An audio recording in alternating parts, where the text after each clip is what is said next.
শ্রী গুরুজয়। বন্ধুরা, আজকের ভিডিওর বিষয় হচ্ছে চিঠি লেখা বা লেটার রাইটিং। আজকের ভিডিওতে আমি আপনাদের একটি বিশেষ ধরনের চিঠি লেখা শেখাবো, যে চিঠিটি আপনি লিখলে আপনার জীবনের যে কোনো সমস্যা সমাধান করতে পারেন, যে কোনো মনের ইচ্ছে পূর্ণ করতে পারেন। সেটা আপনার পারিবারিক কোনো ইচ্ছে, ব্যক্তিগত নিজস্ব কোনো ইচ্ছে বা অন্য কোনো ইচ্ছে, তবে শুভ ইচ্ছে। সেই শুভ ইচ্ছেকে আপনি এই চিঠি লেখার মাধ্যমে পূর্ণ করতে পারেন বা আকর্ষণ করতে পারেন। এই চিঠি আপনি কাকে লিখবেন, কখন লিখবেন, কিভাবে লিখবেন, এই সমস্ত বিষয় এই ভিডিওতে আমি আপনাদের বোঝাবো। তো ভিডিওটি মন দিয়ে দেখুন। ভিডিওটি ভালো লাগলে অবশ্যই একটি লাইক করে দেবেন। আপনার এই একটি লাইক এই ভিডিওটিকে অনেক মানুষের কাছে পৌঁছে দেবে যাদের প্রকৃত অর্থে এই ভিডিওটি প্রয়োজন। তো অবশ্যই লাইক করবেন এবং চ্যানেলটিকে সাবস্ক্রাইব করে পাশে থাকা বেল আইকনে ক্লিক করে অল অপশনটি অবশ্যই সিলেক্ট করে রাখবেন, যিনি ফার্স্ট টাইম এই চ্যানেল ভিজিট করছেন অর্থাৎ এই ভিডিওটি দেখছেন। আমার ওষুধের পাতাও 2 মাস আগে কেনা, 3 মাস আগে কেনা। আমি 6 মাস ধরে আপনার মাইগ্রেনের ম্যাজিক্যাল নাম্বারটা ব্যবহার করে কি যে অভূতপূর্ণ উপকার পেয়েছি দাদা। মানে আমি যেটা এত বছর ডাক্তাররা পারেনি, আমি এইটা চ্যান্টিং করে আমি এত ভালো উপকার। এখন একটু কয়েকদিন বন্ধ আছে, কিন্তু আমি আবার স্টার্ট করে দিয়েছি। আপনাকে অসংখ্য ধন্যবাদ জানাই, এত সুন্দর সুন্দর আমাদের পাশে থেকে আমাদের উপকার করার জন্য।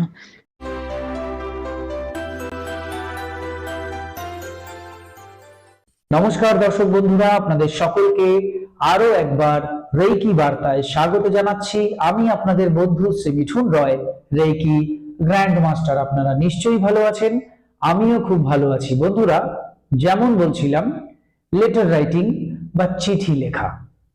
এই চিঠি লেখার মাধ্যমে আপনি যে কোনো শুভ ইচ্ছেকে পূর্ণ করতে পারেন, আপনার জীবনের যে কোনো সমস্যাকে সমাধান করতে পারেন, ডিভাইন হেল্প পেতে পারেন, ঈশ্বরীয় আশীর্বাদের সাহায্যে সেই সমস্যাকে সমাধান করতে পারেন, ঈশ্বরীয় সাহায্যের মাধ্যমে আপনার জীবনের সেই ইচ্ছেকে পূরণ করতে পারেন। তবে তবে তবে তবেটা কি? আপনার কর্ম বা action. Without action we are nothing. এই কথাটা সবসময় মনে রাখতে হবে, আপনাকেও আমাকেও। কর্ম না করলে কিছুই হয় না। সুতরাং যে কোনো পজিটিভ এনার্জি যখন আমাদের উপর বর্ষিত হচ্ছে, তখনই আমাদের কিন্তু হাত পা নেড়ে কর্ম করা উচিত, অ্যাকশন গ্রহণ করা উচিত। তাই অ্যাকশন পাশাপাশি আজকের এই টেকনিক বা টোটকা মিলিয়ে আপনি জীবনে কিন্তু সফল অবশ্যই হতে পারেন। চলুন এবার কি করে চিঠি লিখবেন, কাকে লিখবেন, সেই বিষয়ে বিস্তারিত আলোচনা করা যাক। একটি খাতা এবং পেন নিয়ে বসুন এবং পরপর বিষয়গুলিকে লিখে নিন। ভিডিওটা এখানে পজ করুন, খাতা পেন নিয়ে আসুন, তারপর প্লে করুন। প্রথমে যেগুলো লিখবেন সেগুলো হচ্ছে কোন কোন দিন এই চিঠি লেখা যাবে।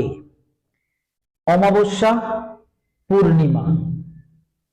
অমাবস্যার দিন, পূর্ণিমার দিন, এই দুটো দিনের মধ্যে যে কোনো একটি দিন আপনি এই চিঠি লিখতে পারেন, তাহলে সেটা বেশি কার্যকরী হবে, ওয়ার্ক করবে। এবার আপনি যদি বলেন যে আমি কি এই দিন বাদ দিয়ে অন্য কোনো দিন লিখতে পারবো না, উত্তর হচ্ছে কেন পারবেন না? অবশ্যই পারবেন।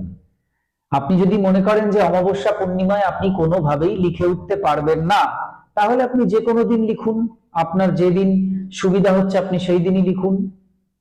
কিন্তু অমাবস্যা পূর্ণিমায় যদি আপনি করেন সেটা বেশি ভালো হবে। ঠিক আছে? 2 নম্বর হচ্ছে কোন সময় চিঠি লিখতে বসবেন। চিঠি লেখা কমপ্লিট করে ফেলবেন সেটা আমি বলছি না, চিঠি লিখতে বসবেন। ধরুন এখন আমি চিঠি লিখতে বসছি, তো এখন আমার ঘড়িতে টাইম হতে হবে 11টা 11। আমার ঘড়িতে ধরুন আমার হাত ঘড়ি 5 মিনিট ফাস্ট আছে, তো এই ফাস্ট হওয়া অবস্থাতেই আমার ঘড়িতে যখন আমি দেখবো ডিজিটাল ঘড়িতে যে 11:11 11.11 আমার ঘড়ির টাইম, ধরুন এখন বাজে 11টা 11, আমি ওই সময় ঘড়িতে 11:11 দেখে লিখতে শুরু করব। আমার ঘড়ি ফাস্ট থাকুক বা কারেন্ট টাইম থাকুক, ঠিক আছে? এটা আমি দিন 11টা 11তে করতে পারি, এটা আমি রাত 11টা 11তে করতে পারি। যার যেটা সুবিধা সে সেটাই করবে। এরপর পরপর 3 দিন করতে হবে। 3 দিন মানে যদি আমি অমাবস্যায় করি ঠিক তার পরের পূর্ণিমা অর্থাৎ 15 days আফটার 15 days পর, মানে 15 দিন পর, আবার ঠিক তার 15 দিন পর আরেকটা অমাবস্যা পাবো, তাহলে 3 দিন হয়ে গেল। 3 দিন মানে 3 দিন করছি, পরপর 3 দিন না। অমাবস্যায় শুরু করলে অমাবস্যায় করলাম, 15 দিন পর পূর্ণিমা সেদিন করলাম, 15 দিন পর আবার অমাবস্যা সেদিন করলাম। যদি আমি পূর্ণিমায় শুরু করি তাহলে পূর্ণিমায় করলাম, 15 দিন পর অমাবস্যায় করলাম, আবার 15 দিন পর পূর্ণিমায় করলাম। বুঝতে পেরেছেন? এবার যদি ধরুন আপনি বলছেন যে আমি তো পূর্ণিমা অমাবস্যায় শুরু করিনি, তাহলে আমি কি করে করব? তাহলে ধরুন আপনি বৃহস্পতিবার করেছেন, তাহলে তার পরের বৃহস্পতিবারে আবার করুন, তারপরের বৃহস্পতিবারে করুন, হয়ে গেল 3 সপ্তাহে আপনার কাজ শেষ। আপনি ধরুন শনিবার করেছেন, তাহলে শনি, পরের শনি, তারপরের শনি। আর এখানে আপনার পিরিয়ড, অশৌচ, কাল অশৌচ, আনন্দ অশৌচ বলে কিছু নেই, ঠিক আছে? এটা অ্যাকচুয়াল ল অফ অ্যাট্রাকশনের একটি টেকনিক। সেখানে আপনার কোনো অশৌচ, কাল অশৌচ, পিরিয়ড বলে কিছু নেই। এরপর হচ্ছে আপনি সাদা কাগজ নিতে পারেন বা রুল টানা কাগজও নিতে পারেন। যারা সাদা কাগজ জোগাড় করতে পারছেন সাদা ব্যবহার করুন, যারা রুল টানা ব্যবহার করতে চাইছেন রুল টানা ব্যবহার করুন। দেখবেন নীল কালির যে রুলগুলো টানা থাকে, মানে নীল কালি দিয়ে যে দাগগুলো টানা থাকে, সেরকম পেজ কিন্তু চলবে। যদি দেখেন যে কালো কালার দিয়ে টানা রয়েছে তাহলে সেটা কিন্তু চলবে না, মানে আমরা কালো কালারকে এখানে অ্যাভয়েড করব, বাদ দেব। আপনি কালারিং শিটও কিনতে পারেন, কালারিং শিট পাওয়া যায়, দেখবেন ক্রাফটের জন্য পাওয়া যায়, বেশ সুন্দর দেখতে লাগে, কিনতে পারেন। এবার পেন ইউজ করবেন আপনি ব্ল্যাক বাদে যে কোনো, আপনি জেল কালার ব্যবহার করতে পারেন, বেশ ডিজাইনার কালার ব্যবহার করতে পারেন। গ্লেজি কালার পাওয়া যায়, চিকচিক চিকচিক করে, গোল্ডেন কালার, সিলভার কালার, বিভিন্ন সুন্দর কালারের পেনও কিন্তু পাওয়া যায়, যেগুলো দিয়ে আমরা সুন্দর করে এগুলো লিখতে পারি। ওই আর্ট অ্যান্ড ক্রাফটের মধ্যে এগুলো পাওয়া যায়। অভ্র মেশানো থাকে সম্ভবত, যাই হোক কিছু এরকম মেশানো থাকে, চকচক করে। তো সেই ধরনের পেনও আপনি ইউজ করতে পারেন। আবার বাংলা পেন বাড়িতে যে রয়েছে নীল কালির, সেটাও ব্যবহার করতে পারেন। কেমন? তাহলে মোটামুটি বিষয়বস্তু বুঝেছেন, কি কি প্রয়োজন, কবে করবেন, কখন করবেন। আর আপনার নিজেকে প্রয়োজন, স্বয়ং নিজেকে প্রয়োজন, যেহেতু আপনি এটা করবেন। এবার আপনি যখন এটা করবেন সেই সময় যেন কেউ আপনাকে ডিস্টার্ব না করে, আপনি শান্তভাবে এই জিনিসটিকে করতে পারেন।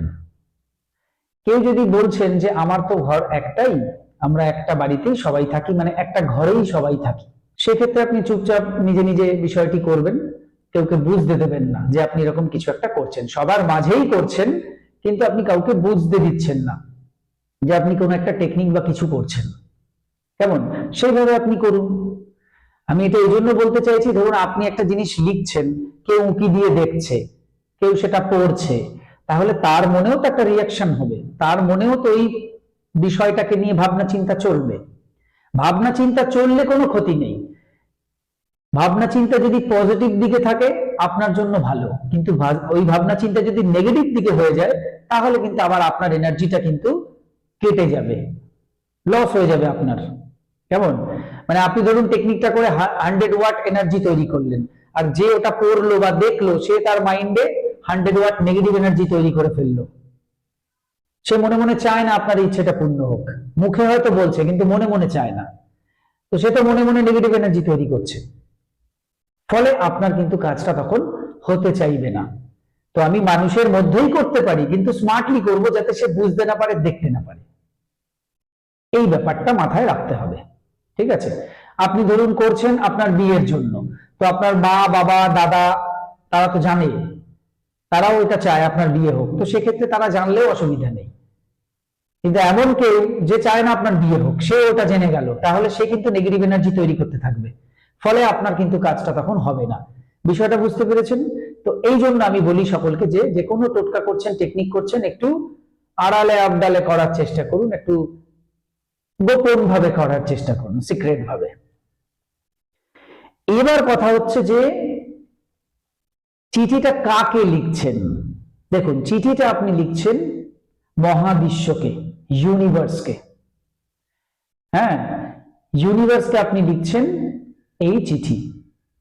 তাহলে চিঠি লেখার যে একদম ওপরে যেখানে আমরা টু বলে লিখি, মানে যাকে পাঠাচ্ছি, তাহলে সেখানে চিঠির মধ্যে আমরা ধরুন এটা একটা খাতার পাতা নিয়েছি, তো এরকম জায়গায় আমরা লিখব টু ইউনিভার্স বা টু মহাবিশ্ব। টুটা ইংরেজিতেই লিখুন, কিছু কিছু জিনিস আমরা বাংলার মধ্যে ইংরেজি তো ঢুকিয়ে বলি, সেটা বুঝতে সুবিধা হয়।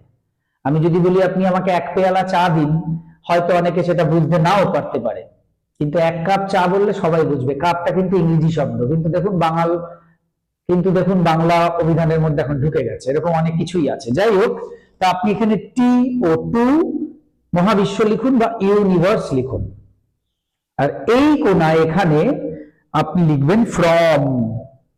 ফ্রমে আপনার নাম লিখবেন। ঠিক আছে? ফ্রমে আপনার পুরো নাম লিখবেন। ধরুন এই চিঠিটা আমি লিখছি, তাহলে আমি এখানে লিখবো টু ইউনিভার্স, এখানে লিখবো ফ্রম মিঠুন রয়। তাহলে আমি চিঠিটা লিখছি তাই ফ্রম, পাঠাচ্ছি ইউনিভার্সকে তাই টু ইউনিভার্স, আর মাঝখানে আমি চিঠিটাকে লিখবো, এখানে সমস্ত বিষয়বস্তু লিখবো। সেই বিষয়বস্তুটা কিরকম হবে এবার আমি বলে নিই। আপনি লিখবেন, প্রথমেই লিখবেন ধন্যবাদ মহাবিশ্ব। কি লিখবেন? ধন্যবাদ মহাবিশ্ব, একটা কমা, তারপর লিখবেন আমার অমুক ইচ্ছে পূর্ণ করার জন্য, বা আমার অমুক ইচ্ছে কমা তমুক ইচ্ছে কমা তমুক ইচ্ছে কমা অমুক ইচ্ছে কমা অমুক ইচ্ছে পূর্ণ করার জন্য। তারপর আবারও লিখুন ধন্যবাদ মহাবিশ্ব, ধন্যবাদ মহাবিশ্ব, ধন্যবাদ মহাবিশ্ব। অর্থাৎ আপনি একটা চিঠি লিখে গ্র্যাটিটিউড জানাচ্ছেন, ধন্যবাদ জ্ঞাপন করছেন কাকে? ইউনিভার্সকে, যে তুমি আমার এই ইচ্ছে পূর্ণ করে দিয়েছো, তাই তোমাকে অসংখ্য ধন্যবাদ জানাই। সেটা আমরা লিখিত আকারে ইউনিভার্সকে পাঠাচ্ছি। তো এইভাবে সুন্দর করে গোটা গোটা অক্ষরে, যার যেমন হ্যান্ডরাইটিং সে তেমন ভাবেই সুন্দর করে লিখবেন, কাটাছেঁড়া করবেন না। যদি লিখতে গিয়ে আপনার বানান ভুল হলো, কিছু ভুল লিখে ফেলেছেন, আপনি সেখানে কেটে দিলেন, দিয়ে পাশে আবার লিখলেন, সেটা কিন্তু চলবে না, ওই পুরো পেপারটাই বাদ। সেই জন্য আপনাদের আমি একটা আইডিয়া দিতে পারি, আপনারা প্রথমে এই বিষয়টিকে একটা রাফে লিখুন, একটা রাফ খাতার পাতায় পুরো বিষয়টি আগে লিখে কমপ্লিটলি সাজিয়ে নিন বা কনফার্ম করে নিন যে হ্যাঁ আমি এইগুলোই বলবো। একটা খসড়া তৈরি করুন, মানে ড্রাফট। দেন আপনি ফাইনাল টেকনিকে যান এবং সেখানে সেই জিনিসটিকেই ওখানে তুলে দিন, ওটাকে দেখে দেখে ওখানে লিখে দিন, তাহলে ভুল কিন্তু হবে না। না হলে কিন্তু ভুল হওয়ার চান্স অন্তত 98%। আপনি কেন, আমি লিখতে গেলেও ভুল হতে পারে। তো এবার লিখে ফেললেন চিঠি, একটি চিঠি লিখলেন। এবার সেই চিঠিটি কি হবে, আপনি ভাঁজ করুন, করে বাঁ হাতের ওপরে রাখুন, ডান হাত দিয়ে চাপা দিন, দিয়ে আপনি শান্তভাবে কিছুক্ষণ বসে থাকুন এবং যদি কল্পনা করতে পারেন তাহলে কল্পনা করুন যে সেই সমস্ত ইচ্ছে বাস্তবিক ক্ষেত্রে পূর্ণ হয়ে গেছে। সেটা আপনি আপনার কল্পনা শক্তির সাহায্যে আপনি কল্পনা করুন। যিনি কল্পনা করতে পারেন না তিনি চোখ বন্ধ করে ওখানে যা লিখেছেন সেটাকেই মনে মনে বারবার জপ করতে থাকুন। চিঠিতে যা লিখেছেন, ধন্যবাদ মহাবিশ্ব আমার অমুক ইচ্ছে পূর্ণ করার জন্য, এই যে পুরো পার্টটা, এটাকে মনে মনে জপ করুন এবং বিশ্বাস করুন যে হ্যাঁ সত্যি সত্যি আপনার সেই ইচ্ছে পূর্ণ হয়ে গেছে। তারপর সেই চিঠি কি করবেন, আপনি লাইটার দিয়ে হোক, মোমবাতি দিয়ে হোক, আগুনে জ্বালিয়ে দিন, সেই ছাইটা বাইরে উড়িয়ে দিন। বা আপনি আপনার বাড়িতে যদি কোনো টব থাকে ফুল গাছে, সেই টবের নিচে মাটিতে পুঁতে দিন। বা আপনার পাশ থেকে যদি কোনো নদী বয়ে গেছে, তাহলে সেই নদীতে আপনি সেই চিঠিকে ভাসিয়ে দিন, খুলেই ভাসিয়ে দিন, জলে ভিজিয়ে ভাসিয়ে দিন। এই তিনটের যে কোনো একটা করতে পারেন, যার যেটা সুবিধা, যে যেটা করতে পারবেন সে সেইটা করতে পারেন। ইউনিভার্সে পাঠানোর জন্য আমরা নদীতেও ভাসিয়ে দিতে পারি, আমরা মাটিতে পুঁতে দিতে পারি, পঞ্চভূতে বিলীন হয়ে যাবে, অর্থাৎ ইউনিভার্সের মধ্যে বিলীন হয়ে গেল। পুড়িয়ে ছাই উড়িয়ে দিলাম মানে সেটাও এই মাটিতেই মিশে গেল। যেটা খুশি আপনি সেটা করতে পারেন। এবং তারপর থেকে পজিটিভ থাকুন। যে কাজগুলির জন্য আপনি এখানে এটা বানালেন, চিঠি লিখলেন, সেই কাজগুলি বাস্তবিক ক্ষেত্রে করার জন্য চিন্তা ভাবনা করুন, চেষ্টা করুন, আপনার কর্ম আপনি করুন, পজিটিভ থাকুন, কখনো নেগেটিভ ভাববেন না, আর নিজে ভালো থাকার চেষ্টা করুন, অপরকে ভালো রাখার চেষ্টা করুন, কারো ক্ষতি করবেন না, কারো খারাপ ভাববেন না, সবসময় ভালো থাকুন। দেখবেন অবশ্যই এখান থেকে আপনার ইচ্ছে কিন্তু ইউনিভার্সের আশীর্বাদে পূর্ণ হয়ে যাবে। তো এই হচ্ছে পুরো বিষয়, আশা করি বুঝতে পেরেছেন। এইভাবে করুন। কে কতটা উপকার পেলেন সেটা কমেন্ট বক্সে অবশ্যই জানিয়ে যাবেন। আপাতত থ্যাংক ইউ ইউনিভার্স লিখে যেতে পারেন। দেখা হচ্ছে আগামী ভিডিওতে। ভালো থাকবেন সবাই, নমস্কার।